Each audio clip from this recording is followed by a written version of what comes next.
और आज हम बात करेंगे योग की। आज पूरी दुनिया अंतर्राष्ट्रीय योग दिवस मना रही है। योग अब स्वस्थ जीवन की जरूरत बन चुका है। साल 2014 में यूनाइटेड नेशंस ने 21 जून को अंतर्राष्ट्रीय योग दिवस घोषित किया था। आज 190 से ज्यादा देशों में योग दिवस के कार्यक्रम आयोजित किए जाते हैं। America, Britain, France, Japan, Australia और खाड़ी देशों में भी लाखों लोग योग करते हैं। भागदौड़ भरी जिंदगी, बढ़ता तनाव, लंबे समय तक बैठकर काम करना और बढ़ता स्क्रीन टाइम लोगों की सेहत पर असर डाल रहा है। ऐसे में योग शरीर और मन दोनों को स्वस्थ रखने का सबसे आसान तरीका माना जाता है। पीएम मोदी ने आज योग करने के बाद कहा कि योग उम्र बढ़ने पर भी इंसान को स्वस्थ रखता है। योग इंसान को ऊर्जावान और दुनिया को जोड़ने वाला बनाता है।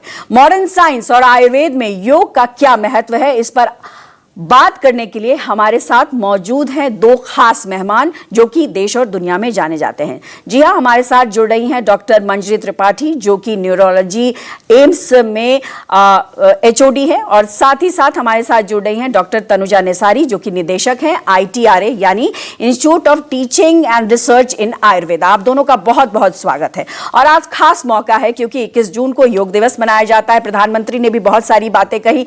हमने देखा कि अलग अलग तस्वीरों में कि यूथ हो चाहे बुजुर्ग हो, सब लोग योगाभ्यास करते हुए नजर आए। तो सबसे पहले मैं कोशिश करती हूं ये जानने की, और सबसे पहले मैं आऊंगी डॉक्टर नेसारी आपके पास ही, कि चूंकि आज योगा डे है और आज का थीम था योगा फॉर हेल्दी एजिंग, जिस पर प्रधानमंत्री ने बहुत सारी बातें कही।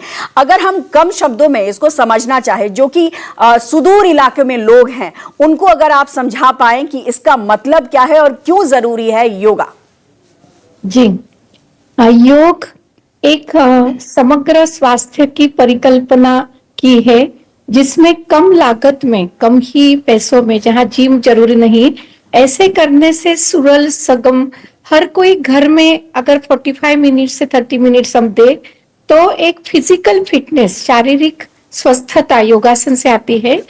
एक मेंटल स्ट्रेंथ आती है, मानसिक बल मिलता है, और स्पिरिचुअल रेजिलियंस आता है। मतलब जैसे आयुर्वेद भी कहता है कि आत्मा, शरीर और मन सभी एक दूसरे से जुड़ के एक संतुलित जीवन शैली, अपने आप को स्वस्थ रखना, स्व में स्थित होना, ये अगर हम रोज करें और योग को हम अपने जीवन शैली का हिस्सा बनाएं, तो ये आधुनिक रिसर्च में भी पाया जाता है कि जो एक क्रॉनिक इन्फ्लेमेशन, जो सूजन आती है या डीजनरेशन होता है या जो बुढ़ापा आता है, वो जल्दी आता नहीं। और हम जैसे योगा फॉर हेल्दी एजिंग ऐसे कहा है, तो हम 70 की उम्र में भी 50 साल की उम्र जैसी कार्यशैली हम कर सकते हैं। 80 साल में भी हमें कई डॉक्टर के पास जाने की कम जरूरत पड़ेगी।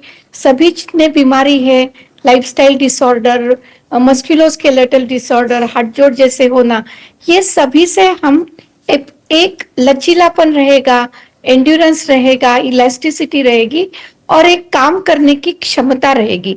इसीलिए ये कहा है आज माननीय प्रधानमंत्री जी ने अपने निवेदन में, सभी को हर दिन हर घर आयुर्वेद जैसे योग भी करे, हर कोई घर में अपने करे, 365 डे योग करे। इसमें ये जरूर कहा गया है कि let yoga be the companion of your lifelong companion for health, harmony and peace for everyone. Holistic well-being के लिए इसकी जरूरत है। बिल्कुल इसकी जरूरत है, और इसी पर चर्चा हम कर भी रहे हैं कि लोगों तक ये बात पहुंचे कि योगा से क्या कुछ होता है। वो जाहिर तौर पर आप लोग बता ही रहे हैं, लेकिन मन के साथ तन किस तरीके से योगा से ठीक होता है, वही इम्पोर्टेंट है। और